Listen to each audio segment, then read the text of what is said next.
Hello students, this is Surbhi Tiwari and you are watching your favorite educational channel Magnet Brains. Well, हम आपको chapter number 18 के बारे में पूरा detail बता चुके थे कि वेस्ट वाटर एक्चुअल में होता क्या है, ये वेस्ट वाटर का ट्रीटमेंट कैसे किया जाता है, और हमने एनसीईआरटी के सॉल्यूशंस के हमारे चैप्टर नंबर 18 की जितनी एक्टिविटीज थी हमने वो सब कुछ कंप्लीट कर ली। अब बारी आती है एनसीईआरटी एग्जाम्पलर की। अगर किसी स्टूडेंट ने ये चैप्टर का कंप्लीट डिटेल नहीं देखा है तो उसको क्या करना है, वो www.magnetbrains.com की ऑफिशियल वेबसाइट पर जाए, साइंस सब्जेक्ट को सिलेक्ट करे, 7th क्लास के साइंस सब्जेक्ट को सिलेक्ट करें और आपको जो भी चैप्टर पढ़ना है ना वो आपको मिल जाएगा। ये सब हमको ऑलरेडी कंप्लीट कर चुके हैं, सिर्फ अब हमारा एनसीईआरटी एग्जाम्पलर सॉल्यूशन बचा है, तो हम एनसीईआरटी एग्जाम्पलर को सॉल्व करने वाले हैं। चलते हैं पहले क्वेश्चन की तरफ, जो कि है मल्टीपल चॉइस क्वेश्चन। मैं आपको इस वीडियो में MCQ, short answer type and very long answer type सभी तरीके के क्वेश्चंस को सॉल्व करवाऊंगी, राइट। तो चलिए सबसे पहले हम एमसीक्यू को स्टार्ट करते हैं, जो है question number first, which of the following is waste water. इसमें से कौन सा पानी जो है वो वेस्ट वाटर कहलाएगा। So water trickling from a damaged tap, water coming out of shower, water flowing in a river and water coming out of a laundry. ऐसा कौन सा पानी है जो कि वेस्ट वाटर है। पहले तो टैप वाटर मतलब कि जो नल में से आ रहा हो, नल में से तो साफ पानी ही आएगा, तो ये वेस्ट वाटर नहीं है। वेस्ट वाटर क्या होता है, पहले आपको ये चीज समझा दूं, तो वेस्ट वाटर का मतलब होता है जिसमें कुछ इम्प्योरिटीज हो, जिसमें कोई गंदगी मिली हुई हो, या जिसका यूज करके जो पानी बचा हुआ रहता है उसको हम वेस्ट वाटर कहते हैं। तो टैप वाटर से जो पानी आता है क्या वो डैमेज्ड वाटर होता है? नहीं, वो वेस्ट वाटर नहीं होता, वो तो प्योर वाटर होता है, इसलिए ऑप्शन ए बिल्कुल नहीं होगा। ओके, देन नेक्स्ट है water coming out of shower. अब जो शावर से पानी आ रहा है, ठीक है, वो पानी क्या वेस्ट होगा? नहीं, वो तो साफ पानी आ रहा है जिसको हम यूज करके वेस्ट निकाल रहे हैं, तो शावर से आने वाला पानी भी वेस्ट वाटर नहीं है। शावर का यूज लेकिन नहीं करना है। हमने आपको बहुत बार बताया कि पानी को भाई बचा के रखना है, जितना ज्यादा हो सके वेस्ट वाटर को आपको कम करना है, इसलिए शावर का यूज नहीं करना, बकेट्स का यूज करना नहाने के लिए। तो water coming out of shower is a pure या फिर साफ पानी है, इसीलिए ये ऑप्शन भी गलत हो जाएगा। Water flowing in a river, वो पानी जो कि नदी में बहता है, क्या वो वेस्ट वाटर है? जी नहीं, नदी में भी साफ स्वच्छ पानी बहता है, इसलिए रिवर का पानी भी वेस्ट वाटर नहीं होगा। ठीक है, उस पानी को तो हम यूज करके वेस्ट करेंगे ना, अभी तो वो साफ है, इसलिए ये ऑप्शन भी गलत हो जाएगा। Water coming out of laundry, अब लॉन्ड्री मतलब जहां पर कपड़े धुल रहे हैं, तो वहां से निकलने वाला पानी जरूर वेस्ट होगा, क्योंकि उसमें क्या मिल जाएगा? क्योंकि उसमें मिल जाएगा डिटर्जेंट या सोप, इसलिए इसका ऑप्शन क्या होगा? इसका ऑप्शन होगा option number D, water discharge during the daily course like the washing cloth, flushing toilet, washing dishes, bathing become dirty. This dirty water is called the waste water. ठीक है, water trickling from a damage tap, water coming out of shower and water flowing in a river are not dirty, hence it is not a waste water. क्योंकि ये सारी चीजें अच्छे साफ पानी से आ रही थी, इसलिए ये सब वेस्ट वाटर नहीं था। लेकिन लॉन्ड्री में क्योंकि कपड़े धुल रहे थे, तो वो डिटर्जेंट का वहाँ यूज़ हो रहा था, या टॉयलेट में जो पानी यूज़ होता है, या जिसमें हम नहाने के बाद का बचा हुआ पानी, या बर्तन के बाद बचा हुआ पानी, ये सभी पानी कौन सा पानी होता है? ये सारा पानी वेस्ट वाटर होता है। तो I hope question number first clear हुआ होगा। जल्दी से चलते हैं एमसीक्यू नंबर 2 पर।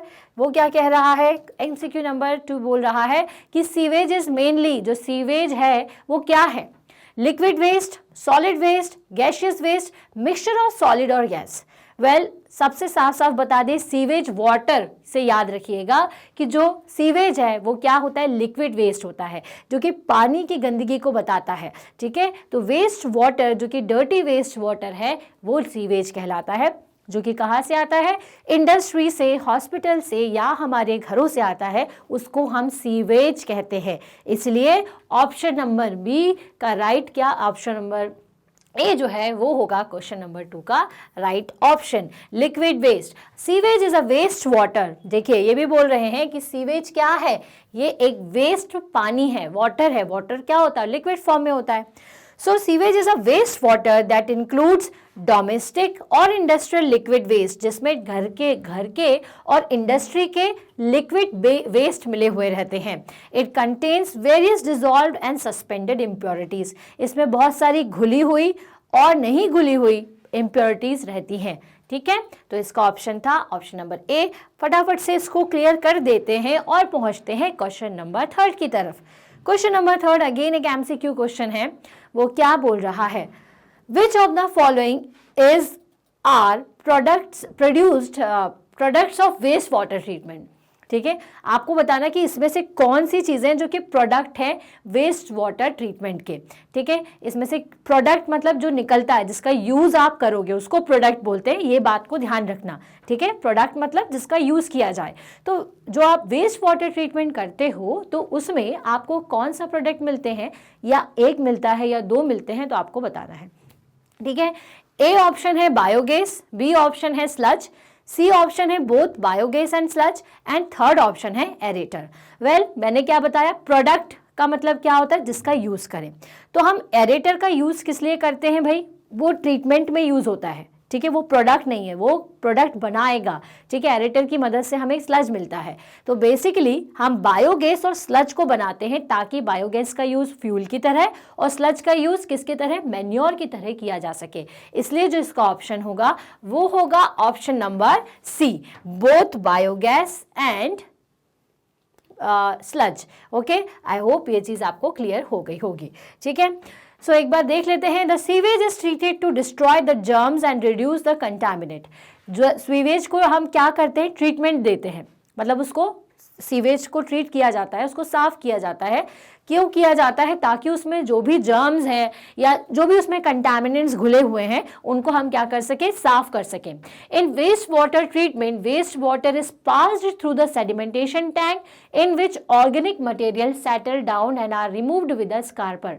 ठीक है, स्कारपर की मदद से सेडिमेंटेशन की प्रोसेस की जाती है ताकि जो भी वेस्ट वाटर है उसका जो ऑर्गेनिक मटेरियल है वो नीचे सेटल डाउन हो जाए। उसको कहते हैं हम sludge. In separate tank, sludge is acted upon the anaerobic bacteria which produces methane, carbon dioxide and biogas by the process known as digestion. Therefore, both sludge and biogas are products of the waste water treatment plant. Well, इतनी लंबी story बताने का मतलब ये था कि क्योंकि जो सीवेज वाटर है, सीवेज वाटर को हम ट्रीटमेंट देते हैं। जब आप उसको ट्रीटमेंट देते हो तो उसमें कई सारी स्टेजेस हैं। पहली स्टेज अगर आपको याद हो तो उसमें हम सेडिमेंटेशन की जब प्रोसेस करते थे तो नीचे स्लज फॉर्मेशन होता है, नीचे इकट्ठा हो जाता था वो सारा मटेरियल जो कि पानी में घुला हुआ था, जैसे ह्यूमन फीजेस हो गए या फिर आपके छोटे छोटे सैंड्स हो गए या मड हो गया। ठीक है, और भी कई सारी चीज़ें जो कि उसमें घुली हुई रहती हैं। वेजिटेबल वेस्ट अगर बहुत ज़्यादा घुल चुका है तो वो सब नीचे आकर के जम जाता है। ये बहुत अच्छा मैन्योर की तरह काम करता है, इसलिए ये जो स्लज है उसको हम निकाल करके मैन्योर में यूज़ करते हैं। फिर क्या किया जाता है, जो बचा हुआ जो स्लज है उसको हम एनाएरोबिक बैक्टीरिया उसमें की मदद से, उसमें से कई तरीके की गैसेस निकलती है जो कि बायोगैस की तरह यूज होती है। इसलिए इसका ऑप्शन था बायोगैस एंड स्लज। ओके, चलिए तो आगे की तरफ चलते हैं। नेक्स्ट क्वेश्चन देखते हैं, इसको करते हैं क्लियर। नेक्स्ट क्वेश्चन है मल्टीपल चॉइस क्वेश्चन का, क्वेश्चन नंबर 4। क्वेश्चन नंबर 4 क्या कह रहा है, ओपन ड्रेन सिस्टम। ठीक है, ओपन ड्रेन सिस्टम मतलब जो कि कवर्ड नहीं रहता, गंदा पानी आपको निकलता हुआ और भरा हुआ दिखाई देता है। ठीक है, open drain system is a breeding place for which of the following. Breeding मतलब किसी चीज का बनना, ब्रीड होना और बर्थ लेना, ये ब्रीडिंग कहलाएगा। तो किस चीज की ब्रीडिंग होती है ओपन ड्रेन सिस्टम में, फ्लाइज की, मॉस्किटोज की, ऑर्गेनिज्म विच कॉजेज डिसीजेस या फिर ऑल ऑफ दीज। तो वेल आपको पता है कि अगर गंदा पानी है तो उसमें फ्लाइज, मॉस्किटो और सारे ऐसे ऑर्गेनिज्म जो कि डिसीजेस को प्रोड्यूस करते हैं वो प्रोड्यूस होना शुरू हो जाते हैं या वो ब्रीड करना शुरू कर जाते हैं। इसीलिए इसका ऑप्शन क्या होगा, इसका ऑप्शन होगा ऑप्शन नंबर डी। वेल कुछ प्लेसेस ऐसे होते हैं जहां पर ओपन ड्रेन सिस्टम होता है। ओपन ड्रेन सिस्टम मतलब खुली हुई गंदगी है तो भाई उसमें मॉस्किटोज और ये सब तो होगा ही। अगर वो सब हैं तो आसपास वो डिसीजेस को फैलाएंगे ही। इसलिए इसका ऑप्शन हो जाएगा option number D, that is all of these. चलिए नेक्स्ट क्वेश्चन की तरफ चलते हैं जो कि है question number 5। Water polluted by various human activities. ठीक है, causes a number of waterborne diseases. Which of the following is not a waterborne diseases?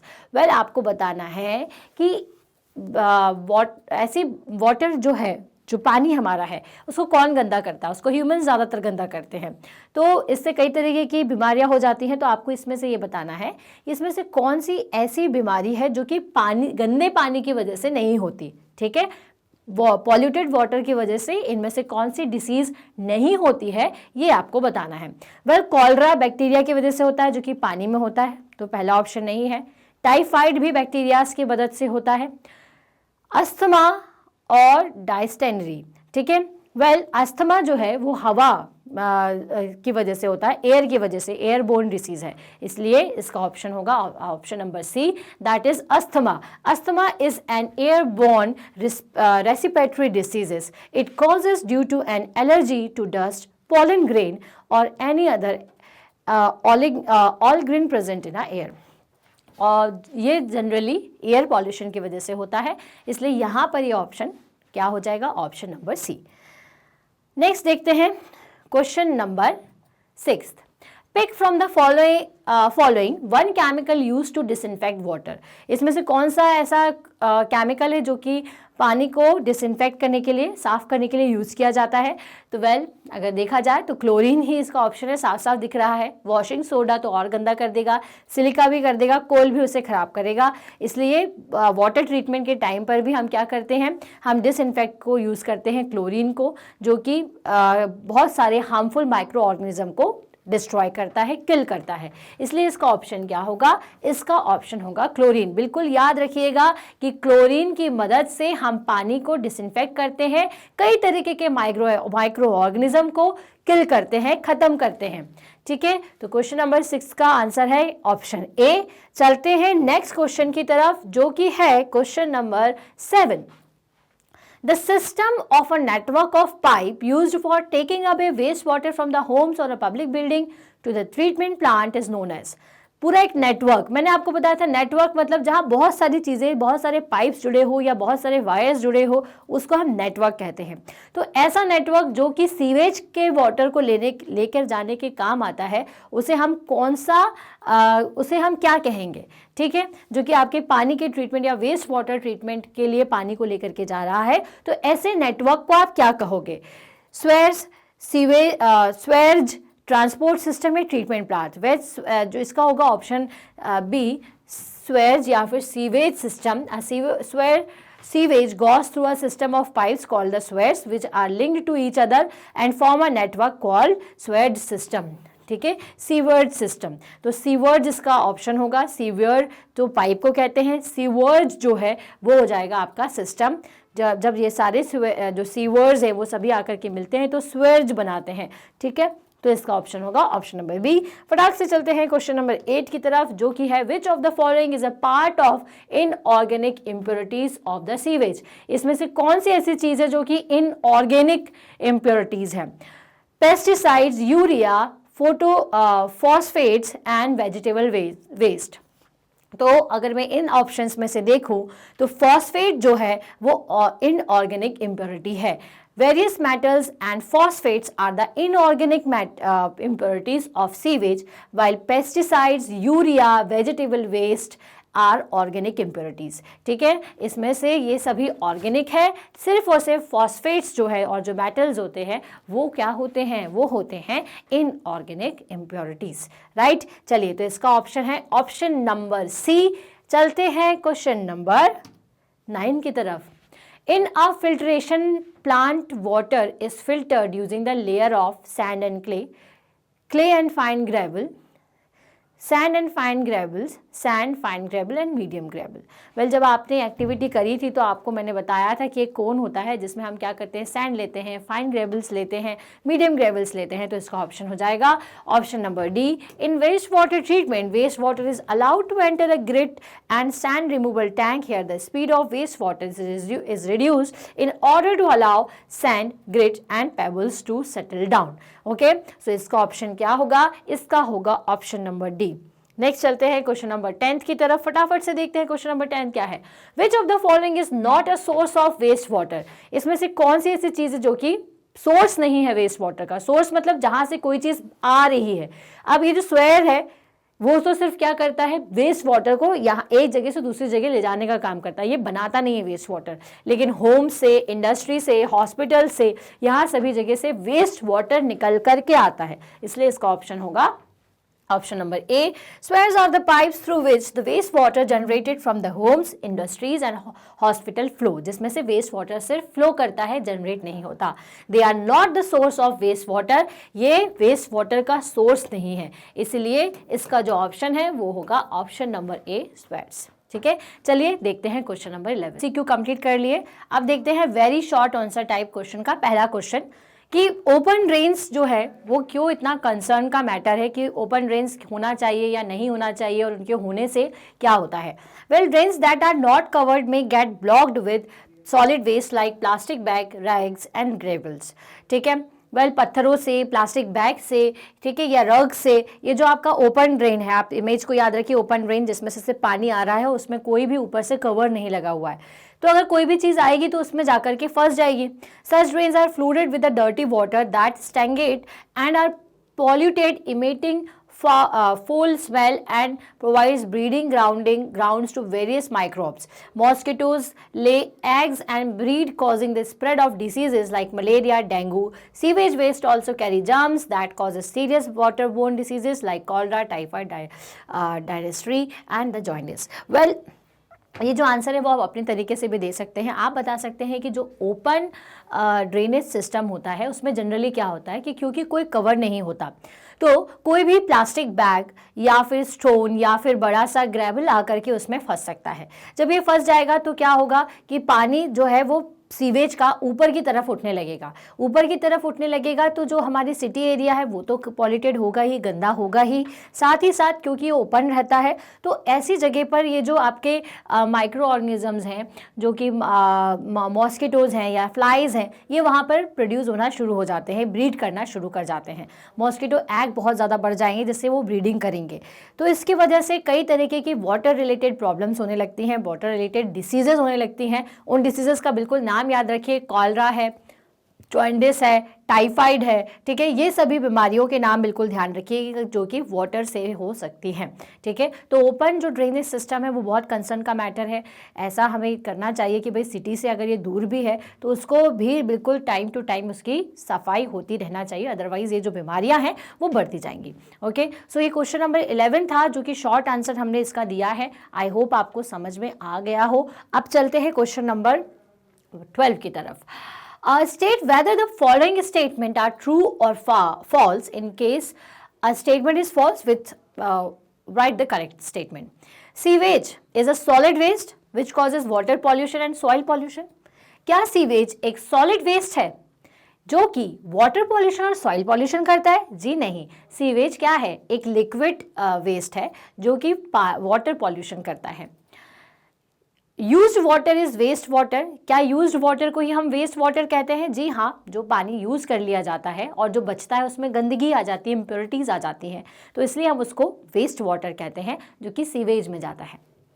Water, waste water could be reused, क्या वेस्ट वाटर को reuse किया जा सकता है? Well, जहाँ तक है ड्रिंकिंग के लिए तो हम चांसेस कम है कि इसका यूज़ कर पाएँ, लेकिन हम एग्रीकल्चर के लिए इसका यूज़ कर सकते हैं। तो जी हाँ, वेस्ट वाटर को हम यूज़ कर सकते हैं, लेकिन कब यूज़ कर सकते हैं? हम उसको ट्रीटमेंट करने के बाद ही रीयूज़ कर सकते हैं। तो देखते हैं कि इसका आंसर सही आता है या गलत आता है। Where underground sewage system and refuse disposal system are not available, the high cost on site sanitation system can be adopted. जहाँ पर अंडरग्राउंड सीवेज सिस्टम नहीं है या फिर डिस्पोजल सिस्टम नहीं है, वहाँ पर हम high cost on site sanitization system को अडॉप्ट कर सकते हैं। Well, high cost sanitization system तो नहीं होता, वो सस्ता होता है, इसलिए ये आंसर गलत है। वेल, पहला वाला आंसर जैसा मैंने कहा था फॉल्स है, क्योंकि फॉल्स इसलिए है क्योंकि वो लिक्विड वेस्ट होता है ना कि सॉलिड वेस्ट। दूसरे और बी और सी ऑप्शन हमारा करेक्ट था, क्योंकि यूज्ड वाटर वेस्ट वाटर होता है और वेस्ट वाटर को हम रीयूज कर सकते हैं लेकिन ट्रीटमेंट के बाद, इसलिए ये दोनों ऑप्शन सही हैं। लास्ट ऑप्शन आपसे कहा था कि भाई underground sewage system and refuses disposable system जहाँ नहीं होते वहाँ पर high cost site sanitation system बनाते हैं, तो जी नहीं। Where underground sewage system and refuse disposable system are not available, the low cost on site sanitation system can be adopted. Well, इन्होंने सब कुछ सही बोला, सिर्फ यहाँ पर हाई कॉस्ट जो चीज़ बोल दी ना, ये गलत हो गई, क्योंकि हमने आपको बताया था कि भाई जो water waste water treatment plant होता है वो बहुत हाई कॉस्ट होता है। तो ऐसी जगह पर जहाँ पर सीवेज सिस्टम या फिर ये जो अंडरग्राउंड सीवेज सिस्टम नहीं है, अंडरग्राउंड वाटर पाइप्स या लाइन नहीं जा रही है, स्वेयर्स नहीं जा रहे हैं गंदे पानी को ले जाने के लिए, तो वहाँ पर हम ऐसे प्लांट्स लगाते हैं जो कि सस्ते हो, ठीक है। वर्मी कंपोस्ट टॉयलेट का बताया था मैंने, जहाँ से बायोगैस बनती है, ठीक है। ऐसे कई सारे एग्जांपल्स मैंने आपको बताए थे जहाँ पर हम सैनिटाइजेशन सिस्टम को लगा सकते हैं, लेकिन वो कैसी होती है, वो होती है लो कॉस्ट, इसलिए ये आंसर गलत था, यहाँ लो कॉस्ट होना चाहिए था। The low cost on site sanitization system या sanitation system can be adopted. Okay, तो ये हो गया आपका क्वेश्चन, इसको करते हैं क्लियर। नेक्स्ट चलते हैं क्वेश्चन नंबर 13 की तरफ। How are open drain harmful for human health? Well, क्यों हार्मफुल है भैया, तो कितनी बार आपको समझा चुके हैं और बता देंगे, क्योंकि ज़रूरी है इसको समझना। ओपन ड्रेनेज सिस्टम हार्मफुल इसलिए है ह्यूमन हेल्थ के लिए, क्योंकि अगर ओपन ड्रेनेज सिस्टम होता है तो उसमें कई तरीके के मॉस्किटोज, फ्लाइज जो है वो जनरेट होना या ब्रीड करना शुरू कर देते हैं, जिसकी वजह से कई वाटर रिलेटेड प्रॉब्लम होना शुरू हो जाती हैं, जैसे कि आपकी कालरा हो गई, टाइफाइड हो गई, जॉइंडिस हो गया, ठीक है। ये सभी चीज़ें जो हैं वो ओपन ड्रेन की वजह से हो जाती हैं, ठीक है। इसलिए जो ओपन ड्रेनेज सिस्टम है वो ह्यूमन हेल्थ के लिए हानिकारक है, ठीक है। चलिए, तो क्वेश्चन नंबर 14 पर चलते हैं। Name two inorganic impurities present in a sewage. Sewage में प्रोड्यूस होने वाली 2 इनऑर्गेनिक इम्प्योरिटीज कौन कौन सी है? इनऑर्गेनिक कौन सी होती है भाई? जो ऑर्गेनिक ना हो, जो कि क्या है, फॉस्फेट एंड नाइट्रेट, ठीक है। दीज आर द 2 कौन सी इम्प्योरिटीज है? इनऑर्गेनिक इम्प्योरिटीज है, याद रखिएगा। Inorganic impurities are phosphate and nitrate, okay, जो कि सीवेज में आपको मिलेगी। चलिए, नेक्स्ट क्वेश्चन है, क्वेश्चन नंबर 14 ये हो गया कंप्लीट। देखते हैं 15 क्वेश्चन क्या कह रहा है। Animal waste, oil and urea, ठीक है। Animal waste, oil and urea are some of the organic impurities present in sewage. Name 2 more organic impurities present in sewage. Well, oil, urea और animal waste जो है वो organic impurities है जो कि sewage में मिलती है। इसके अलावा आपको अगर 2 और पता है तो उनके नाम बताइए। तो pesticides and fruit and vegetable waste, ठीक है। पेस्टिसाइड्स जो कि हम एग्रीकल्चर लैंड में यूज करते हैं, फ्रूट एंड वेजिटेबल वेस्ट जो कि हमारे घरों में ज्यादातर यूज किया जाता है, होता है, ठीक है। तो pesticides and vegetable and fruit waste are the other 2 organic impurities presented in sewage, okay, जो कि सीवेज में प्रेजेंट रहती है, ओके। ये हो गया क्वेश्चन नंबर 15। बिल्कुल याद रखते हुए चलना है ना, कि पेस्टिसाइड्स हैं और फ्रूट वेजिटेबल ये भी ऑर्गेनिक वेस्ट होता है। सब वर्ड्स को याद करते चले। चलिए, क्वेश्चन नंबर 15 हो गया यहाँ पर कंप्लीट। आगे चलते हैं क्वेश्चन नंबर 16 के तरफ, ठीक है। अब ये आपको यहाँ तक वेरी शॉर्ट थे 13 तक, अब ये शॉर्ट आंसर टाइप है, मतलब आप थोड़ा सा वेरी शॉर्ट से बड़ा कर सकते हैं, ठीक है। चलिए, name the 2 alternative arrangement for the sewage disposal where there is a no sewerage system. जहाँ पर कहीं पर भी सीवर्ज सिस्टम ना हो, वहाँ पे हम किस तरह से सीवेज प्लांट लगाते हैं, क्या यूज़ करते हैं? वेल, हम यूज़ करते हैं सेप्टिक टैंक का, ठीक है, और वर्मी कंपोस्ट टॉयलेट्स का मैंने आपको बताया था। तो सेप्टिक टैंक, अब सेप्टिक टैंक क्या होता है इसके बारे में आप थोड़ा बता सकते हैं। Septic tank, the sewage is allowed to flow into the tank in which anaerobic bacteria decomposes the waste, ठीक है। The septic tank act as a sedimentation cum digestion tank, ठीक। देखिए, सेप्टिक टैंक क्या होता है? एक तरीके का टैंक होता है, ठीक है। जो भी वेस्ट आता है अपने घर का वो उस टैंक में जाता है। उस टैंक में एनएरोबिक बैक्टीरियाज होते हैं। तो ये जो टैंक है ना, वो किसकी तरह काम करता है? ये डिकम्पोजर का भी काम करता है, ये सेडिमेंटेशन का भी काम करता है और डाइजेशन का भी काम करता है। तो इसलिए अपन कह सकते हैं कि ये सेडिमेंटेशन कम डाइजेशन दोनों करता है, ठीक है। Anaerobic digestion of the settled sludge occur in its bottom zone and the remaining liquid has to undergo treatment of soak pit filter bed. ठीक है, अब इसमें दोनों चीजें होती हैं, सेडिमेंटेशन भी होता है और डाइजेशन भी होता है। तो जो डाइजेशन है वो एनएरोबिक जो आपके बैक्टीरियाज हैं वो करते हैं। ठीक है, तो ये क्या करेंगे, डाइजेशन करके जो स्लज बनेगा, जो भी मटेरियल बचेगा, देखिए पानी गया टैंक के अंदर, बैक्टीरिया थे, उन्होंने जो भी उसके अंदर ऐसी चीज़ थी जो कि नीचे जम सकती है, उन सारी चीज़ों को नीचे जमा दिया स्लज के फॉर्म में। किसने जमाया? एनएरोबिक डाइजेशन, एनएरोबिक बैक्टीरियाज ने। ठीक है, जो कि आपको बॉटम में मिलेगा। This and the remaining liquid, और जो बाकी का बचा हुआ लिक्विड था, has to undergo the treatment in a soak pit and a filter bed. इसके अलावा इसमें सोक पिट और फिल्टर बेड होता है, उसके थ्रू होकर के जाती है। ठीक है, ताकि अपना जो सेडिमेंटेशन की प्रोसेस है वो भी पूरी हो सके। This can be done in areas where the water table is very low and the rain water from the surface also does not interfere with their functioning. ठीक है, septic tanks are suitable for places where there is a no sewage system या sewered system for hospital, isolated buildings और the cluster of 4 to 5 houses. ठीक है, septic tank जो है उसका use हम कहाँ करते हैं? ऑब्वियस सी बात है, जहाँ पर सीवर्ड सिस्टम्स आपके नहीं अवेलेबल होते हैं वहाँ पर हम इसका सेप्टिक टैंक का यूज़ करते हैं। सेप्टिक टैंक जनरली किसके लिए यूज़ किए जाएंगे? हॉस्पिटल्स के लिए यूज़ किए जाएंगे, या फिर जहाँ पर इकट्ठे 4-5 घर है कहीं दूर आउटर एरिया में, या कोई ऐसी बिल्डिंग लोकेटेड है जहाँ बहुत बड़ी बिल्डिंग है लेकिन वहाँ पर कोई भी सीवेज सिस्टम नहीं है, तो हम वहाँ सेप्टिक टैंक को यूज़ करते हैं।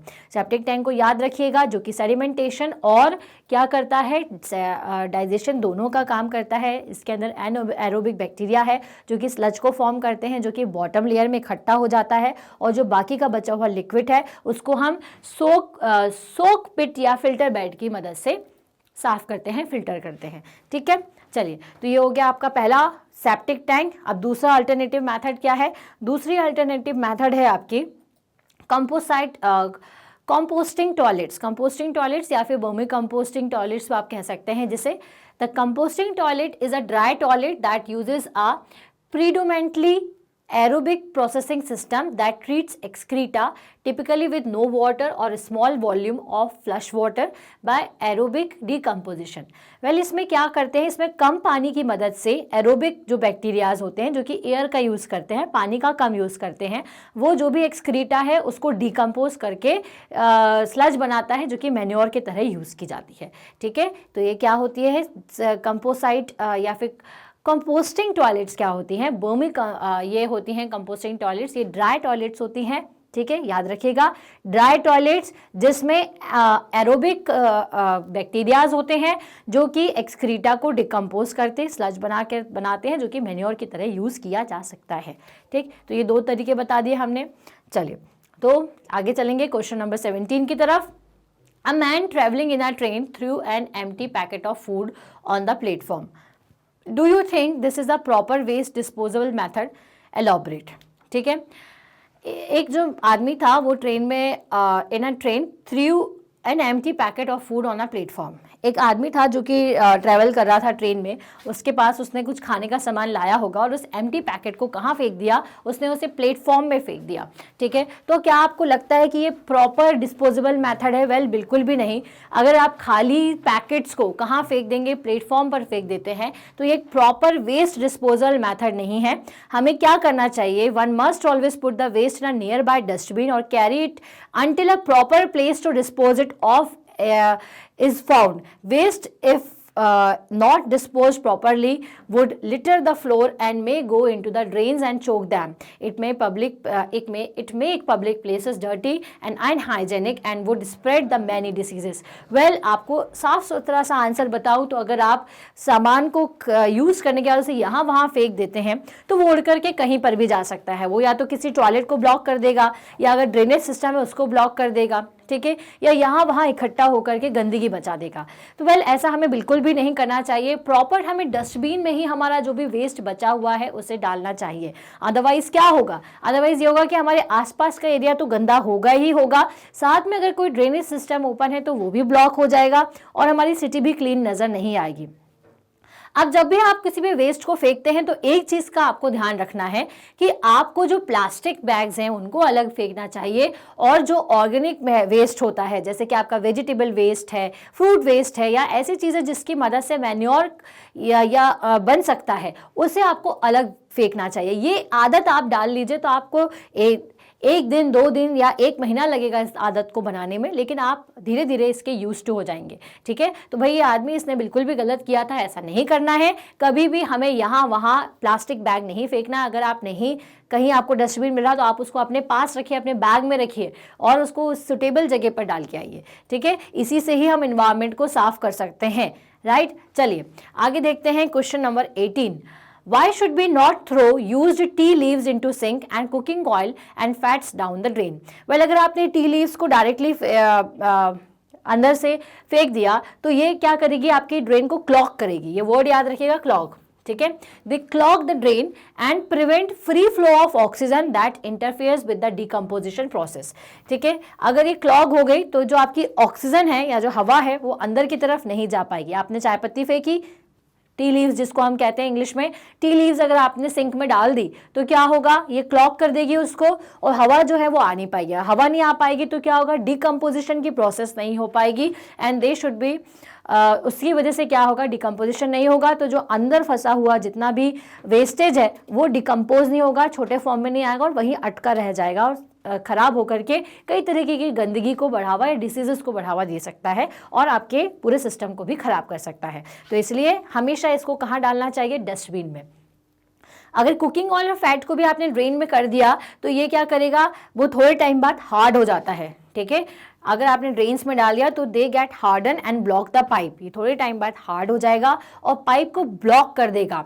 दे reduces the flow of water and result in stagnant water which provides breeding ground for mosquito and flies and spreads infection infectious diseases. ठीक है, वही अगेन वही चीज़ हो जाएगी कि अगर आपने ऑयल और फैट को भी डाला तो धीरे धीरे वो जम जाएगा और हार्ड हो जाएगा। हार्ड होने की वजह से पानी नहीं जा पाएगा, पानी ब्लॉक हो जाएगा। ब्लॉक होगा तो वहाँ पर अगेन गंदगी जमा होने लगेगी, जिसकी वजह से क्या होगा, जिसकी वजह से फ्लाइज और जो मॉस्किटोज हैं वहाँ जनरेट होना शुरू हो जाएंगे। और आप देखेंगे कि जैसे ही आप अपने सिंक के पास का कवर खोलते हैं, सिंक के पास जाते हैं तो आपको छोटे छोटे से वहाँ से फ्लाइज दिखना चालू हो जाएंगे, जो कि आपके घर के खाने पर भी बैठेंगे, आपके घरों में भी बैठेंगे और कई तरीके की बीमारियों को ब्रीड करेंगे, बढ़ाएंगे। ठीक है, चलिए तो क्वेश्चन नंबर 18 से हमको समझ में आया कि हमें टी लीव को कभी भी सिंक में नहीं डालना है, ना ही कुकिंग ऑयल और फैट्स को। चलिए नेक्स्ट क्वेश्चन देखते हैं, that is question number 19। Inorganic, organic, nutrients and bacteria. आपको ये 4 ऑप्शन दिए हुए हैं, आपको बताना था कि कौन सी चीज़ क्या है। तो इनऑर्गेनिक मटेरियल आपका कौन सा होगा, नाइट्रेट्स एंड फॉस्फेट, मतलब जो इनऑर्गेनिक हो तो ऑब्वियस सी बात है नाइट्रेट्स एंड फॉस्फेट। ओके, इसका ऑप्शन हो जाएगा सेकंड। ऑर्गेनिक कौन कौन से हो जाएंगे, ऑर्गेनिक हो जाएंगे आपके pesticides and herbicides, these are the organic materials. ठीक है, न्यूट्रिएंट्स कौन से हो जाएंगे, जो कि आपको न्यूट्रिएंट्स दें। ठीक है, और बैक्टीरिया कौन से हैं, तो चलिए आपका जो न्यूट्रिएंट्स हैं वो हो जाएंगे फास्फोरस एंड नाइट्रोजन, ये हो जाएगा फर्स्ट। एंड बैक्टीरियाज ये हो जाएंगे कौन कौन से, कॉलरा एंड टाइफाइड। ठीक है, बैक्टीरिया की वजह से क्या होता है, कॉलरा एंड टाइफाइड। ठीक, अगर इसको और बेहतर तरीके से मैं ड्रॉ करके बता देती हूँ, इन ऑर्गेनिक इम्प्योरिटीज़ जो कि ऑर्गेनिक ना हो तो कौन सी होगी, फॉस्फेट एंड नाइट्रेट्स। ठीक है, एक ऑप्शन होगा ऑप्शन नंबर सेकंड।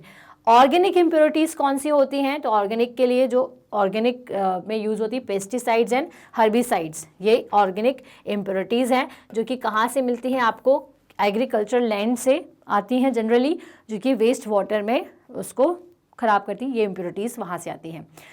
न्यूट्रिएंट्स कौन कौन से हैं इसमें से ना, तो अगर न्यूट्रिएंट्स की बात करें तो यहाँ पर आपके जो न्यूट्रिएंट्स हैं वो हो जाएंगे फॉस्फोरस एंड नाइट्रोजन्स। ठीक है, phosphorus and nitrogens are the nutrients जो कि पानी में घुले हुए रहते हैं। बैक्टीरिया की वजह से क्या प्रोड्यूस होगा, बैक्टीरिया की वजह से प्रोड्यूस होगा कॉलरा। ठीक है, तो आई होप ये चारों ऑप्शंस आपको क्लियर हुए होंगे। आगे चलते हैं अगले क्वेश्चन की तरफ, जो है question number 20. Given below is a jumbled sequence of the process involved in wastewater treatment plant. Arrange them in their correct sequence. आपको कुछ जम्बल्ड लाइंस दी हुई हैं जिनको आपको करेक्ट सीक्वेंस में अरेंज करना है, मतलब किस लाइन के बाद क्या आना चाहिए ये आपको आइडेंटिफाई करना है। तो चलिए देखते हैं। Well, sludge is scraped out at skimmer, remove the floating grease. Well, ये जो प्रोसेस है ये कब होती है, जब हमारे पहला जो स्टेज होती है जिसमें 2 स्टेप्स के बाद ये थर्ड स्टेप में चीज आती है, तो इसलिए ये यहाँ पर तो नहीं आएगी। आगे देखते हैं।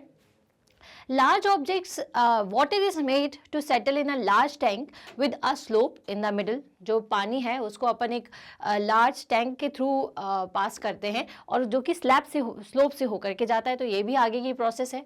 Large object like plastic bags are removed by passing waste water through a bar screen.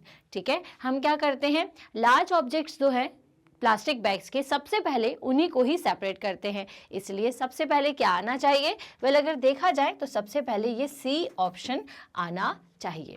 ठीक है, देन उसके बाद sand, grit and pebbles are made to settle by decreasing the speed of incoming waste water. तो ये भी बात की ही क्या है, प्रोसेस है। Waste water enters a grit and sand removal tank. ठीक है, इसके बाद जो आपका वेस्ट वाटर है वो ग्रिट में एंटर करता है एंड सैंड रिमूवल टैंक में एंटर करता है। वेल, ये करेक्ट सीक्वेंस क्या हो जाएगा मैं आपको डायरेक्ट बता देती हूँ। सबसे पहले आना चाहिए C, large object like plastic bags are removed by passing waste water through the bar screen. सबसे पहले क्या होगा, आपका सी ऑप्शन आएगा। देन उसके बाद waste water enters a grit and sand removal tank. उसके बाद हम क्या करते हैं, वेस्ट वाटर को सैंड रिमूवल टैंक में एंटर करवाते हैं। देन उसके बाद sand, grit and pebbles are made to settle by decreasing the speed of incoming waste water. उसके बाद आपका ऑप्शन नंबर डी आना चाहिए। ठीक है, और उसके बाद क्या आएगा, उसके बाद आएगा water is made to settle in a large tank with a slope in the middle. ठीक है, फिर आपका fourth option, okay, and then उसके बाद फिफ्थ ऑप्शन हो जाएगा A, sludge is scraped out and skimmer removes the floating grease. ठीक है, सबसे आखिरी में हम क्या करते हैं, जो स्किमर की मदद से जितना भी ग्रीस पानी के ऊपर तैर रहा होता है उसे हटा लेते हैं।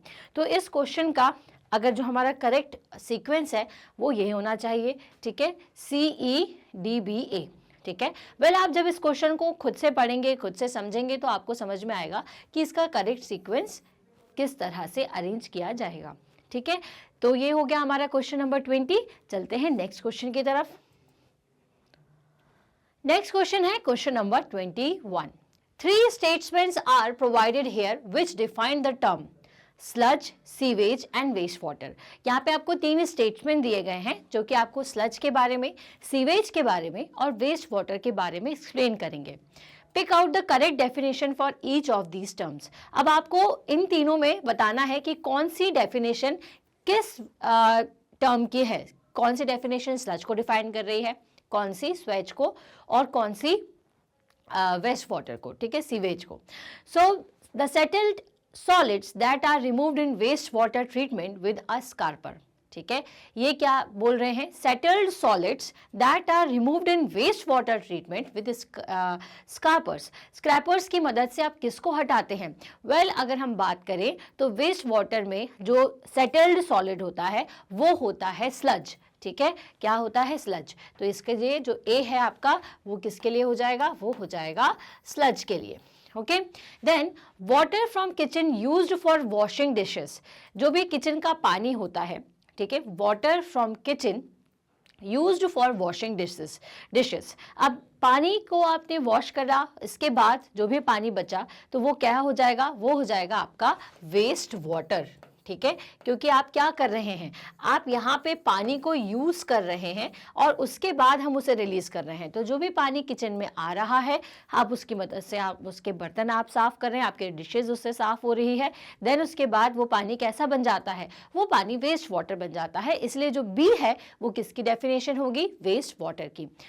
Waste water released from home, industry, hospital and other public buildings. ठीक है, तो सीवेज क्या है? सीवेज वो पानी है, वो वेस्ट वाटर है जो कि कहाँ से रिलीज होता है? जो कि हमारे घर से, इंडस्ट्रीज से, हॉस्पिटल से रिलीज होता है, वो होता है आपका सीवेज वाटर। ठीक है, हो सकता है कि कई स्टूडेंट सीवेज और वेस्ट वाटर में कंफ्यूज हो, तो बिल्कुल कंफ्यूज होने की जरूरत नहीं। वेस्ट वाटर मतलब क्या?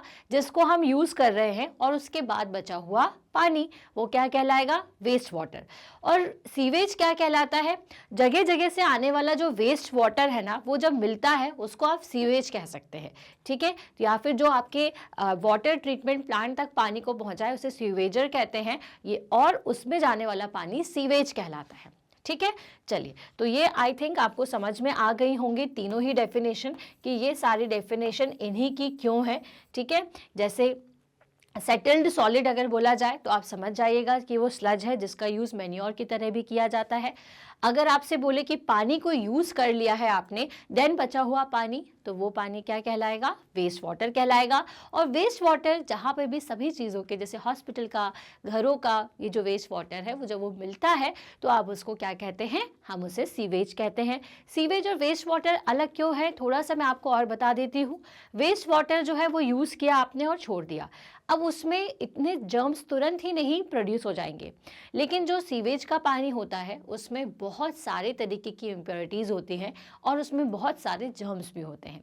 ठीक है, इसलिए ये दोनों शब्द जो हैं, ये जो दोनों वर्ड्स हैं, ये अलग अलग हैं। ठीक, तो ये आपका क्वेश्चन नंबर 21, आई होप आपको समझ में आया होगा। ठीक है, देन अपन चलते हैं हमारे अगले क्वेश्चन की तरफ, जो कि है क्वेश्चन नंबर 22। अब आपको बोला गया है a mixture x in water contains suspended solids. ठीक है, एक मिक्सचर है एक्स नाम का जिसमें सस्पेंडेड सॉलिड्स है। ठीक है, ऑर्गेनिक इम्प्योरिटीज, इनऑर्गेनिक इम्प्योरिटीज। ठीक है, inorganic impurities A, nutrients B, disease causing bacteria and other microbes. Give the name for X, A and B. ठीक है, आपको ये स्पेसेस दी गई हैं जिनको आपको फिल करना है, जैसे कि a mixture dash in water content suspended solids. ठीक है, कौन सा मिक्सचर है जो कि सस्पेंडेड पार्टिकल्स को होल्ड करता है, जिसके अंदर सस्पेंडेड पार्टिकल्स या सॉलिड्स होते हैं, जैसे कि ऑर्गेनिक इम्प्योरिटीज, इनऑर्गेनिक इम्प्योरिटीज। तो कौन सा ऐसा मिक्सचर होता है जिसमें कि सस्पेंडेड पार्टिकल्स या फिर ये सारी इम्प्योरिटीज होती हैं? तो सीवेज में। तो एक्स की जगह पर क्या आ जाएगा? यहाँ पे हम लिख देते हैं सीवेज। ठीक है, यहाँ पे क्या आएगा? सीवेज। अब सीवेज इन वाटर। ठीक है, अब आप वर्ड को पढ़िए तो आपको समझ में आएगा। A mixture sewage in water contains suspended particles या सस्पेंडेड सॉलिड्स। ठीक है, ऑर्गेनिक इम्प्योरिटीज, इनऑर्गेनिक इम्प्योरिटीज। अब इनऑर्गेनिक इम्प्योरिटीज कौन कौन सी होती हैं? तो इनऑर्गेनिक इम्प्योरिटीज के लिए उन्होंने बोला है कि ब्रैकेट में बताइए कि इनऑर्गेनिक इम्प्योरिटीज, तो नाइट्रेट्स, फॉस्फेट्स एंड मेटल्स। ठीक है, ये इनऑर्गेनिक इम्प्योरिटीज हैं। कौन सी? Nitrate, phosphate and metal. याद रखिएगा, inorganic impurities in a sewage, जिनके कुछ नाम हैं, वो कौन कौन से हैं? Nitrate, phosphate and metals. ठीक है, तो यहाँ पे क्या आ जाएगा? Nitrate, phosphate and metals. Nutrients dash. अब न्यूट्रिएंट्स कौन कौन से होते हैं? तो phosphorus and nitrogen. Phosphorus and nitrogen are nutrients. ठीक है, सो ये आपको बताना था कि इन ब्रैकेट्स में क्या आना चाहिए। तो अब मिक्सचर पानी का जिसमें कि suspended solids, organic impurities, inorganic impurities होती हैं, वो हो जाएगा सीवेज। ठीक है, और इसके बाद आपको बताना था कि इनऑर्गेनिक इम्प्योरिटीज कौन कौन सी हैं, तो आप बता दीजिएगा। Nitrate, phosphate and metals are the inorganic impurities. और उसके बाद आपसे पूछा गया था कि न्यूट्रिएंट्स कौन कौन से हैं, तो phosphorus and nitrogens are the nutrients which are present in a mixture. Okay, mixture called sewage. ठीक है, तो ये क्वेश्चन मेरे ख्याल से आपको क्लियर हुआ होगा कि आपको ब्रैकेट के अंदर क्या लिखना था, वो आपको बताना था। तो वो सिंपल सा क्लियर है। अगर आपको इनऑर्गेनिक इम्प्योरिटीज के नाम पता है और न्यूट्रिएंट्स के नाम पता है तो आप इजीली क्वेश्चन नंबर 22 को सॉल्व कर देंगे। ठीक है, तो ये हो गया क्वेश्चन नंबर 22। आगे चलते हैं, आगे बढ़ते हैं नेक्स्ट क्वेश्चन की तरफ। अभी आपके लॉन्ग आंसर टाइप क्वेश्चन है, हमने एमसीक्यू कंप्लीट कर लिया और short answer type question complete कर लिए, ठीक है। वेरी शॉर्ट भी हमने कंप्लीट किया। अब बारी किसकी आती है? अब बारी आती है लॉन्ग आंसर टाइप क्वेश्चंस की। वेल हमारी एक मेंटालिटी होती है कि जब भी हमें लॉन्ग आंसर्स लिखने हो तो हम बहुत सारा पेज भरें, लेकिन ऐसा नहीं है। पॉइंट टू पॉइंट आपको हर चीज़ का आंसर देना है। लॉन्ग आंसर क्वेश्चन अगर पूछा गया है तो वो क्वेश्चन ही ऐसे होगा कि जो कि शॉर्ट से थोड़े बड़े आंसर्स देने होंगे आपको, लेकिन पॉइंट वाइज पॉइंट आपको देना है। उसमें कोई भी एक्स्ट्रा चीज़ जो कि इम्पॉर्टेंट ना हो, जो कि वहाँ पर ज़रूरी ना हो, वो आप नहीं लिखें, ठीक है। चलिए, तो क्वेश्चन नंबर 23 है, what are the different types of inorganic and organic impurities generally present in sewage, ठीक है। अब देखिए, अब आपको पता है कि इनऑर्गेनिक और ऑर्गेनिक जो आपकी इम्प्योरिटीज़ होती हैं वो कौन कौन सी होती है, लेकिन इसका एक प्रॉपर आंसर हमें देना है क्योंकि लॉन्ग आंसर टाइप क्वेश्चन है। तो आप सबसे पहले तो ये बता दीजिए, जैसे कि क्वेश्चन में आपको सिंपल इम्प्योरिटीज़ के बारे में पूछा है कि सीवेज में कौन कौन सी ऑर्गेनिक और इनऑर्गेनिक इम्प्योरिटीज़ होती हैं, लेकिन अब क्योंकि लॉन्ग आंसर है इसलिए आप ये बताइएगा कि एक्चुअल में आती कहाँ से है। So waste water is generated in homes, industry, hospital, hotels, offices and at other places. अब आपको पता है कि जो वेस्ट वाटर है वो कहाँ कहाँ से बनता है? घर से, ऑफिस से, इंडस्ट्रीज से और बाकी अदर जगह से जहाँ पर पानी का यूज होता है। डोमेस्टिक वेस्ट वाटर कंटेन्स, अब आप क्या करिएगा, पहले तो आपने बता दिया कि आपको क्या बताना है, इनऑर्गेनिक और ऑर्गेनिक इम्प्योरिटी। अब आपको पता है कि सीवेज में सब कुछ होती है। अब सबसे पहले आप बताइए कि सीवेज आ कहाँ से रहा है। तो सीवेज कहाँ कहाँ से आता है, सबसे पहली लाइन में हमने ये चीज़ बता दी, ठीक है। Waste water is generated in homes, hospital, hotels, office and other places. अब अपन बताएंगे कि डिफरेंट डिफरेंट जगह से किस किस तरीके की इम्प्योरिटीज आती हैं। जैसे सबसे पहले डोमेस्टिक वेस्ट वाटर, मतलब जो हमारे घर से आता है उसमें कौन कौन सी चीज़ें कंटेंट्स रहती है, कौन कौन सी चीज़ें उसमें रहती हैं। तो domestic waste water contain urine, faeces, detergent and dirt released after washing clothes and utensils and food waste. अपने घर में से कौन कौन सा वेस्ट जाएगा, या फिर हमारे घर से आने वाली इम्प्योरिटीज़ कौन सी हैं जो कि पानी को वेस्ट वाटर में कन्वर्ट कर देती हैं, तो कौन कौन सी हो जाएगी। जो भी आपका यूरिन होगा, फेशिस होगा, डिटर्जेंट है, dirt released by the cloth washing, जब अपन कपड़ों को धोते हैं तो उसमें धूल निकलती है या कीचड़ होता है तो वो भी उसके साथ जाएगा। साथ ही साथ फूड वेस्ट हमारे घर से मैक्सिमम टाइम पर आता है, ठीक है। इंडस्ट्रियल वेस्ट वाटर क्या क्या कंटेन करता है, अब इसके बाद अपन देख लेते हैं। तो industrial waste water contain poisonous chemical, क्योंकि इसमें बहुत सारे केमिकल्स होते हैं, एक एक का नाम बताने की ज़रूरत नहीं है, आपको सिर्फ बताना है कि इसमें पॉइजनस केमिकल्स होते हैं, ठीक है। Waste water from hospital contain several type of diseases causing germs and dangerous radio active material. और जो हॉस्पिटल से आने वाला वेस्ट वाटर है उसमें क्या क्या होगा, हॉस्पिटल से आने वाले वेस्ट वाटर में जितने भी डिसीजेस कॉजिंग बैक्टीरिया होंगे, जो कि डिसीज़ को बनाते हैं, बढ़ाते हैं या डिसीज़ को प्रोड्यूस करते हैं, वो सारे बैक्टीरियाज उसमें मौजूद रहते हैं। और बहुत सारे डेंजरस रेडियो एक्टिव मटेरियल रहते हैं, मतलब कि जो कि हार्मफुल रेज को प्रोड्यूस कर सकते हैं, ठीक है। तो ये दोनों टर्म्स आपको याद रखनी है, disease causing germs and dangerous radio active materials. ये कहाँ से आते हैं, हॉस्पिटल से आने वाले वेस्ट वाटर से, ठीक है। तो rain water that has run down the land also forms the waste water as it contains fertilizers, pesticides from agriculture field, ठीक है। अब और इसके अलावा क्या बता सकते हैं कि एग्रीकल्चर लैंड से भी आपकी रेन वाटर जो है वो वेस्ट वाटर में कन्वर्ट हो जाता है। तो वेस्ट वाटर जो कि एग्रीकल्चरल लैंड से आता है, ठीक है, वो उसमें क्या क्या होते हैं, उसमें फर्टिलाइजर्स होते हैं, पेस्टिसाइड्स होते हैं, Take all this wastewater from the sewage. Sewage contain dissolved and suspended impurities known as contaminants. ठीक है, वेल ये सभी जो चीज़ें हैं, ठीक है, ये सभी अपने सीवेज के अंदर रहती हैं सारी इम्प्योरिटीज़, जिसको अपन डिजॉल्व या सस्पेंडेड इम्प्योरिटीज़ कह सकते हैं, या तो मतलब जो एक डिजॉल्व हो जाएं, और ऐसी जो सस्पेंडेड होती हैं वो इम्प्योरिटीज़ भी इसके अंदर होती हैं, जिनको हम क्या कहते हैं, जिन्हें हम कहते हैं कंटामिनेंट्स। ये शब्द या ये जो वर्ड है ये याद रखिएगा, कंटामिनेंट्स। तो सीवेज के अंदर बहुत सारे तरीके की ऑर्गेनिक और इनऑर्गेनिक इम्प्योरिटीज़ होती हैं, जिसको अपन डिजॉल्व या सस्पेंडेड इम्प्योरिटीज़ कह सकते हैं, ठीक है। और इन सबको कहा जाता है कंटामिनेट, इसलिए कहा जाता है कंटामिनेटेड वाटर। ओके, सो अब आपसे ऑर्गेनिक और इनऑर्गेनिक इम्प्योरिटीज़ पूछा था, तो ऑर्गेनिक इम्प्योरिटीज़ के अंदर आपके जो भी फूड वेस्ट है, ठीक है, ये सब, और जो फेशियस है और यूरिन है, ओके, ये सभी आपके ऑर्गेनिक के अंदर आ जाएंगे। इनऑर्गेनिक के अंदर इंडस्ट्रियल का जो पॉइजनस केमिकल है या फिर जो आपका मेटल्स हैं या प्लास्टिक्स हैं, ये सभी इनऑर्गेनिक इम्प्योरिटीज़ के अंदर आ जाएगा। तो ये क्वेश्चन नंबर 23 है, जिसमें अपन पहले आपको एक्सप्लेन करना था तो हमने एक्सप्लेन कर दिया। अब इसके बाद आपको जो पूछा गया था आप उसे इस तरह से लिख सकते हैं। इनऑर्गेनिक इम्प्योरिटीज़ में जैसे आप बता दीजिए nitrates, phosphate and metals, and organic impurities fruit and vegetable waste, oil, urea, human faeces, animal waste, pesticides and herbicides, ठीक है। ये सभी किस में आएंगे? ये सभी आपके ऑर्गेनिक इम्प्योरिटीज़ के अंदर आएंगे। तो आप लिखने का तरीका समझ गए कि आंसर को किस तरह से लिखना है।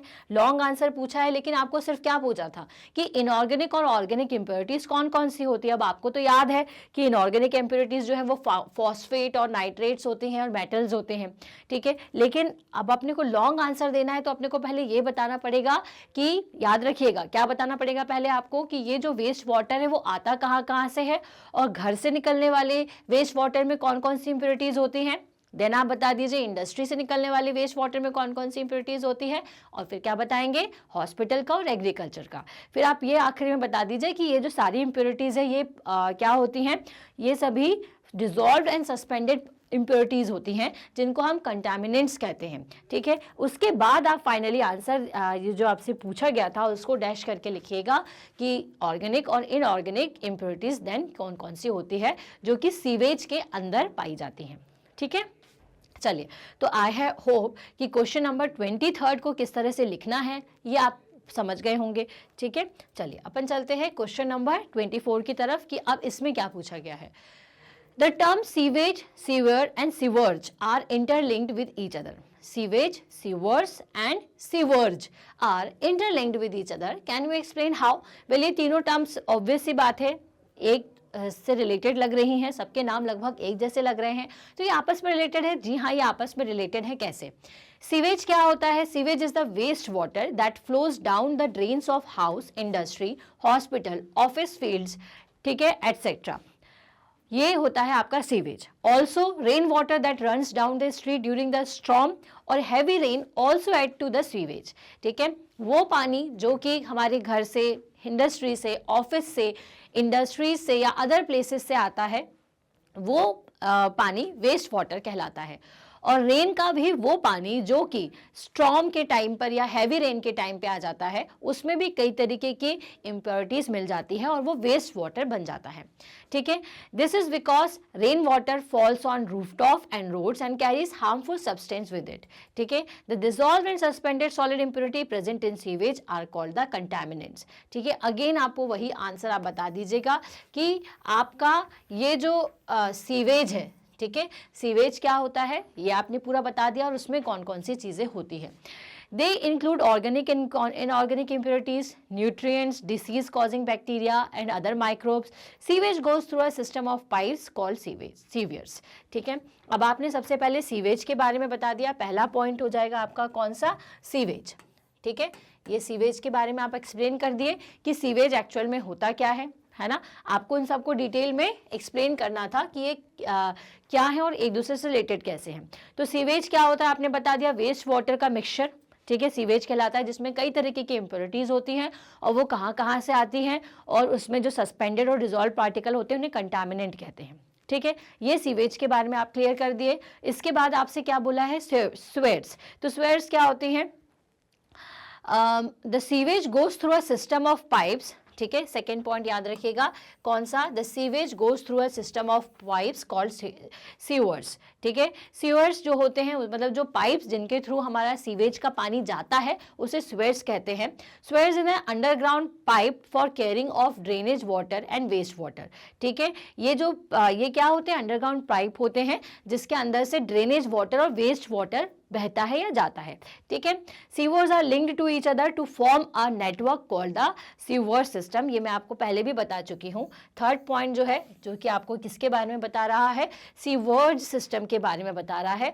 तो ये जो सीवर्स होते हैं ये आपस में कहीं ना कहीं लिंक होते हैं, बहुत सारे होते हैं और एक नेटवर्क को बनाते हैं जिसको हम क्या कहते हैं, जिसे हम सीवर्स कहते हैं। ओके, तो आई थिंक ये लिखने का तरीका क्या होना चाहिए, क्वेश्चन को आपसे पूछा क्या गया है ये आपको क्लियर हो गया होगा। तो आप तीनों टर्म्स को समझा दीजिएगा। सीवेज मतलब वो वेस्ट वाटर जो कि आपके घर से, हॉस्पिटल से, इंडस्ट्री से या फिर ऐसी प्लेसेस से जहां पर पानी को यूज किया जा रहा है वहां से आता है।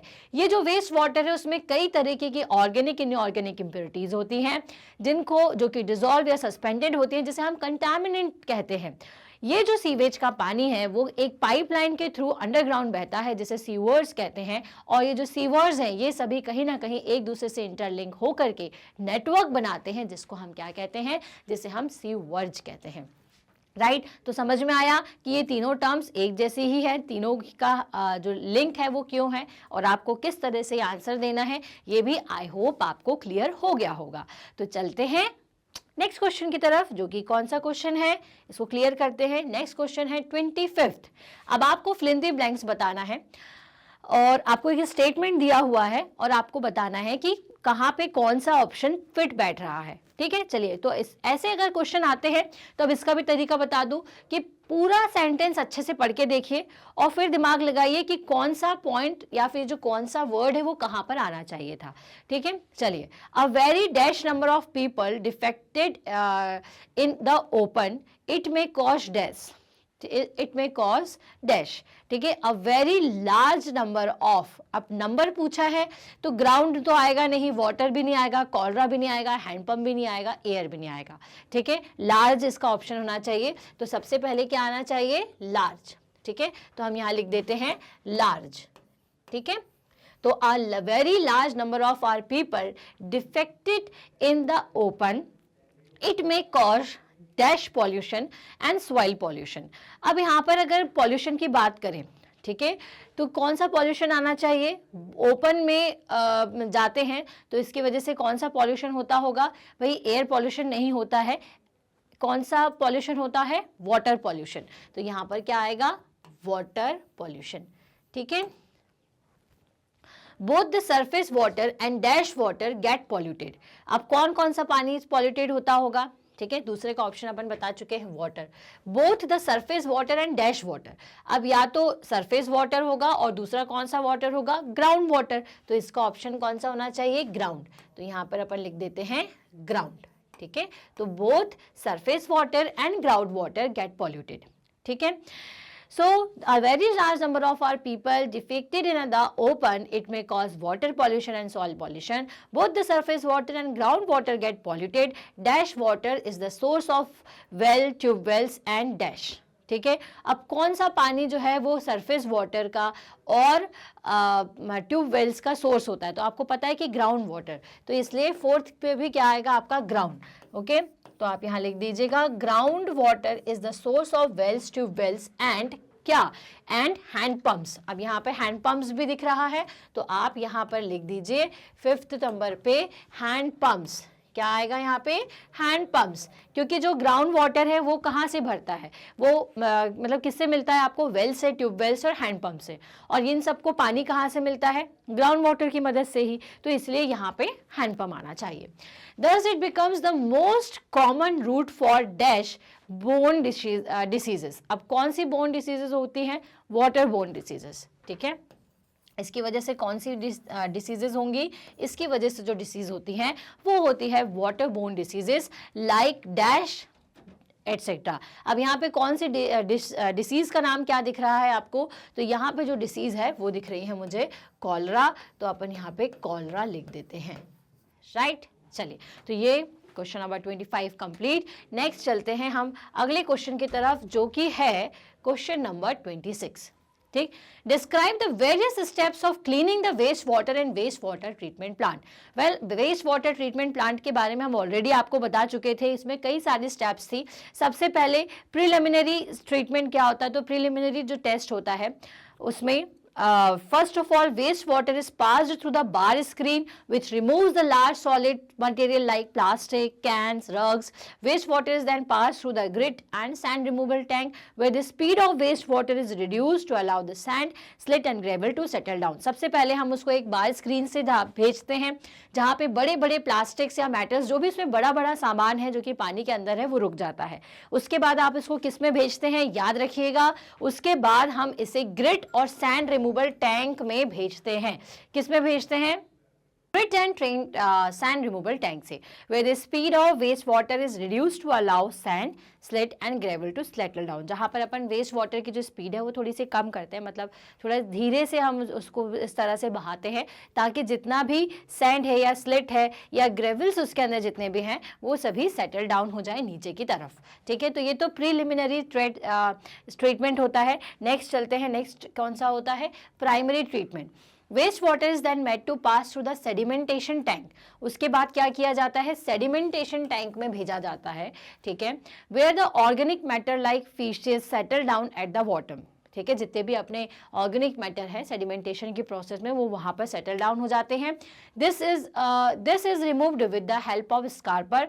फ्लोटेबल solid like oil grease are removed with the skimmers. ठीक है, स्कारपर्स की मदद से हम जितने भी हमारा ऑर्गेनिक वेस्ट है उसको रिड्यूस कर देते हैं, और स्किमर्स की मदद से हम जितना भी हमारा फ्लोटेबल ऑयल या ग्रीस है उसको साफ कर देते हैं, जिससे हमारा वाटर जो है वो क्लेरिफाइड वाटर बन जाता है। अब ये जो क्लेरिफाइड वाटर है आपको याद होगा, उसको हम देते हैं सेकेंडरी ट्रीटमेंट के लिए। सेकेंडरी ट्रीटमेंट में क्या होता है, this is a biological process where the organic matter is broken down by the action of natural decomposers like bacteria to release biogas which can be used as a fuel to produce electricity.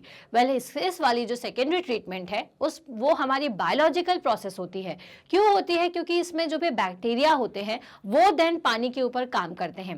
किस तरह से काम करते हैं, well वो क्या करते हैं, डिकम्पोजर्स जो रहते हैं बैक्टीरिया, वो डिकम्पोजिशन का काम करके जितना भी आपका जो वेस्ट उसके अंदर बच गया है उसको धीरे धीरे फ्यूल में कन्वर्ट कर देते हैं, जो कि बायोगैस कहलाती है, जिसका यूज हम इलेक्ट्रिसिटी प्रोड्यूस करने के लिए भी करते हैं। This is referred to as the activated sludge system. इसको हम स्लज सिस्टम कह सकते हैं।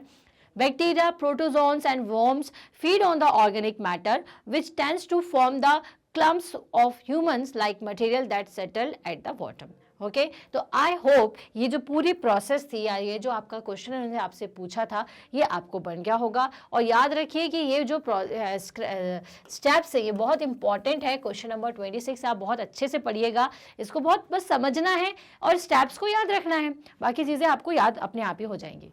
चलिए, सो क्वेश्चन नंबर 26 होता है कंप्लीट। हाँ, एक और स्टेप्स बताइए है, final cleansing and disinfection. Yes yes, जिसमें हम क्लोरीन ऐड करते हैं, राइट। अब ये जो आपका पानी है जिसको आपने वर्म्स की मदद से या बैक्टीरिया की मदद से क्या किया, उसको हमने फ्यूल गैसेस में कन्वर्ट किया।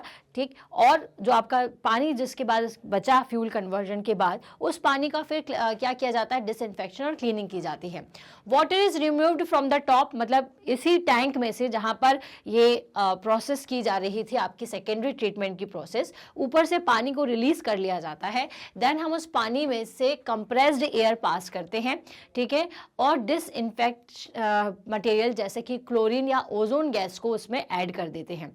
ठीक है, जो कि आपके पानी को ट्रीट करती है, और फाइनली ये जो पानी है उसको नेचुरल बॉडी में या फिर एग्रीकल्चरल लैंड के लिए उसको यूज कर लिया जाता है। ठीक है, तो ये अपनी फाइनल क्लींजिंग एंड डिसइंफेक्शन की प्रोसेस होती है।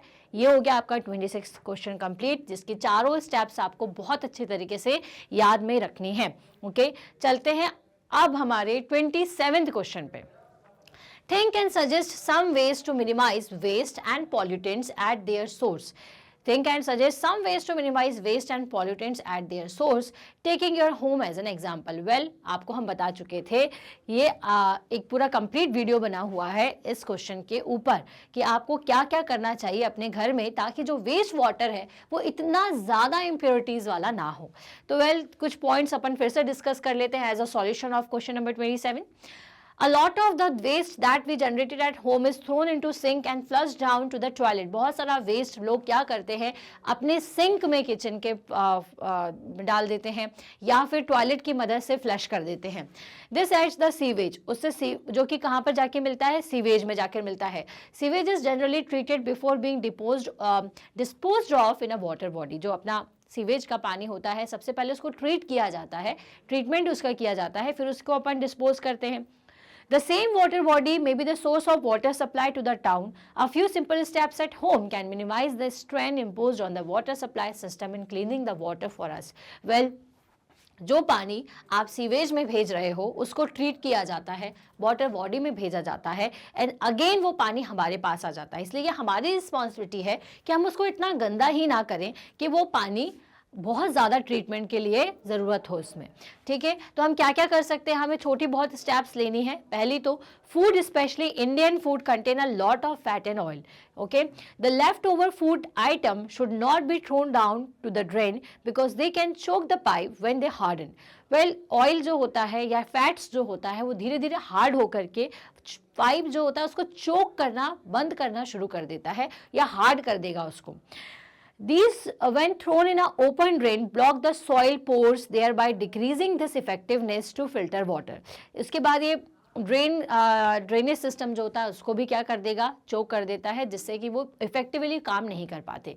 Therefore such waste should be thrown in a dustbin only. इसलिए इस तरीके के वेस्ट को डस्टबिन में डालना चाहिए. सॉलिड वेस्ट जैसे कि tea leaves, food remain, plastic bag, soft toy, cotton, sanitary towel would should not be thrown down to the drain. Such waste block the drain and they reduce the free flow oxygen and thus slow down the decomposition process और process of डिग्रेडिएशन.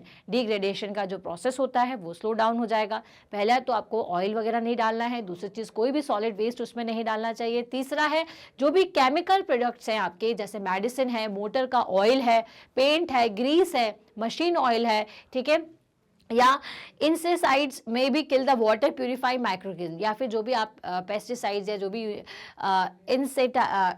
Sides का use करते हैं उन सभी का आपको इसके लिए यूज़ नहीं करना चाहिए. सिंक में नहीं डालना चाहिए आपका, उसको वेस्ट वाटर में नहीं कोशिश करना चाहिए कि वो सिंक के अंदर जाए, क्योंकि इन सब से जो माइक्रो ऑर्गेनिज्म होते हैं पानी के नेचुरल, जो कि उसको डिग्रेडिएशन की प्रोसेस में हेल्प करते हैं, वो ख़त्म हो जाएंगे. This should not be thrown down to the drain. ठीक है, इसलिए इसको ड्रेन में नहीं डालना चाहिए. ओके, सो ये आपका क्वेश्चन नंबर 27 जिसमें हमने डिस्कस किया कि हम हमारे घर में क्या क्या कर सकते हैं. तो 3 पॉइंट याद रखिएगा. पहले तो ऑयल फैट को नहीं डालना है, क्यों नहीं डालना है इसके बारे में आपको याद रखना है. फिर उसके बाद जितना भी सॉलिड मटेरियल है उसे नहीं डालना है, क्यों नहीं, ये भी आपको ध्यान रखना. और केमिकल प्रोडक्ट्स को भी आपको वेस्ट वाटर में या सिंक में डायरेक्टली नहीं फ्लश आउट करना है या डालना है. ओके, सो इस तरह से ये NCERT एग्जाम्पलर खत्म होता है चैप्टर नंबर 18 का. अगर आपने चैप्टर नहीं पढ़ा है या फिर कोई और दूसरा चैप्टर आपसे मिस हो गया है तो आप साइंस का ये चैप्टर पढ़ सकते हैं. कहाँ से पढ़ सकते हैं? वेल, www.magnet.com ये आपकी ऑफिशियल वेबसाइट है. इस वेबसाइट पर जाएंगे, उसे क्लिक करेंगे तो आपको कुछ इस तरीके की स्क्रीन मिलेगी. इस स्क्रीन में आपको जो भी क्लास है वो आप सिलेक्ट करें. क्लास सेलेक्ट करने के साथ ही सारे सब्जेक्ट्स के वीडियोस आपको नजर आएंगे. जो भी सब्जेक्ट पढ़ना चाहते हैं, लाइक अगर आप साइंस पढ़ना चाहते हो तो उस पर क्लिक करें. क्लिक करते साथ ही आपको एक विंडो दिखेगी कुछ इस तरह से, जहां पर आपको चैप्टर वाइज सारे चैप्टर्स नीचे दिखेंगे. इनके टॉपिक, सब टॉपिक सब आपको यहाँ पर नजर आएंगे. जब आप जो भी टॉपिक पढ़ना चाहते हैं उसको क्लिक करें तो आपको वीडियो दिखेगा. वीडियो पसंद आता है तो उसे लाइक करें. ओके, और सब्सक्राइब करें एंड शेयर करें. सब्सक्राइब करें ताकि जो भी रिसेंट अपडेट है वो आपको मिलती जाए. शेयर करें अपनी क्लास के दोस्तों के साथ और उन दोस्तों के साथ जो कि किसी और क्लास में भी हैं, क्योंकि हम दे रहे हैं 100% free classes for kindergarten to class 12 students. Okay, so हम आपको मिलते हैं हमारे नेक्स्ट वीडियो लेक्चर में. Till then, stay happy, stay healthy. Thank you so much.